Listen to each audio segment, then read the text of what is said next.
everybody, Andy here. Today I'm going to be talking about upskilling. It's something that I talked about in one of my more recent videos, but I didn't really talk about how I go into that process. So upskilling, talking about learning new skills. For me, I'm talking about, digital skills. I work with Maya, Unreal, Substance Painter, and learning new softwares on top of that. It's really easy to get left behind with all the new versions and new plugins that come out. So it can be kind of daunting to approach all that information and not have an organized way of approaching it. So right off the bat, I do want to acknowledge, I'm not using AI to generate art. I do think that that's basically theft. You should ask for permission before using other people's artwork. I'm going to be using it from a informational approach. So basically thinking of it like a digital tutor or your personal mentor that you can ask anything. And so maybe it would be helpful to look at this how you would upskill or learn new skills before the age of AI. Let's go through that. You would basically go to Google, say, I want to learn something new, and it gives you a huge broad range of stuff, so you have to get something super, you have to get more specific. There really is something I want to learn how to do. It's I want to learn effects in Maya. And I'm going to ignore the AI overview up here top, but right off the bat, I can see the results. This is a great example. I got a video for I can teach you Maya in 20 minutes for 2025. That's not effects related. There's breakdowns of that video. Autodesk Maya 2019, that's 6 years old at this point. Maya tutorial for beginners 2025, that's also not specifically for effects. And Maya beginner tutorial, also not effects related. And then I get into the I get some forums on Reddit. I get different classes online. So it's very, like, you have to sift through all of this information. And so that's one way you would do it. You could probably also take an online class, of course. You could take official schooling for it. That costs money.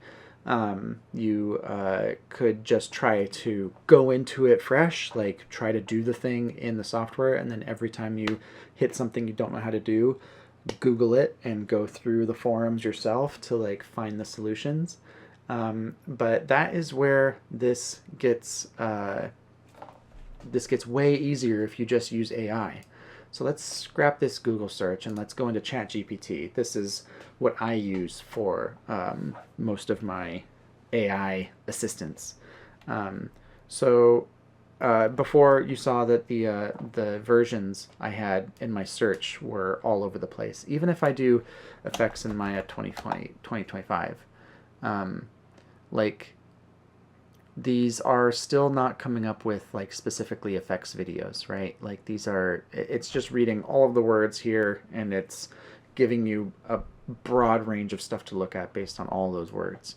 So in ChatGPT, that is not going to happen. You might have to remind it a couple times because it's still buggy sometimes, but really you should be able to ask it pretty specific stuff, and it's going to guide you through the whole thing. So I want to learn how to, I'm going to use some lingo here for 3D artists. I'm going to bake out effects. That's getting effects out of Maya, from Maya into Niagara, which is the effects in Unreal. Even if I know that I didn't type in the same exact thing. What if I typed in the same exact thing into Google here? Quick start for Niagara effects. That's not for Maya. There's Reddit threads. So you run into the same issue. Baking animations in Maya, importing it. And that's for effects. That's not for effects. That's for skeletal meshes for characters. So bake animated materials. That's not for Maya. See, so it's you don't get that you don't get the same information here. So let's try it in ChatGPT and see what happens.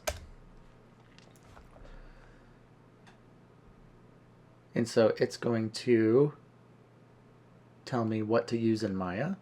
It's going to tell me how to bake it. This is like its rough overview, right? It's not going to go into detail quite yet, but it's like a outline for your whole process. So it gives you all your options here. So then let's say that you start going through this. You can use Maya's effects tools like particles, fluids, mash, and Bifrost. Let's say that for this, you just tell it that. You say, for this process, I want to use Bifrost. And then it will update its whole list of instructions, assuming that that's what you want to do. So the process that this is replacing is like it's gathering all of that information for you. Instead of you having to go through all of those forums and videos yourself, ChatGPT is going to do it for you. So it's just a one-stop shop. It's like instead of having to scour the internet, it just scours the internet for you. So it just makes this process a little bit faster. You can even update it with more specific instructions like I am using Maya 2025 and Unreal 5.4. Does that change your guide? And then it'll go through and redo it for your version specific stuff. Like it's really nifty to be able to just put in this information and it's going to do all that searching for you specific for your version. So I think that maybe one of my next videos will just be going through this process, because it's something that I'd like to work through and make sure that I know how to do, and kind of show off what this process looks like in practice. So this is just for the digital stuff that I'm working on. You can use this for anything, learning any new skill. You can use it for working on your house. You can use it for learning a new trade. It's a great starting point for getting your feet in the water for any new skill. So I encourage you all to take a look, try it out, try just talking to it and seeing how it responds to you. You can give it some guidance, be like, don't be so enthusiastic, have shorter answers. You know, you can customize it however you like to. I think that we could all kind of at least use it a little bit to not get left behind as technology keeps getting developed. If you can think of any other ways, easy ways to kind of leverage this technology in your daily work, just comment below. Let me know. Let me know if anything I've said is just completely wrong and you completely disagree. Like and subscribe for more videos. I think that it'll be fun going through this step by step and see how it goes. So take care. I'll see you on the next one.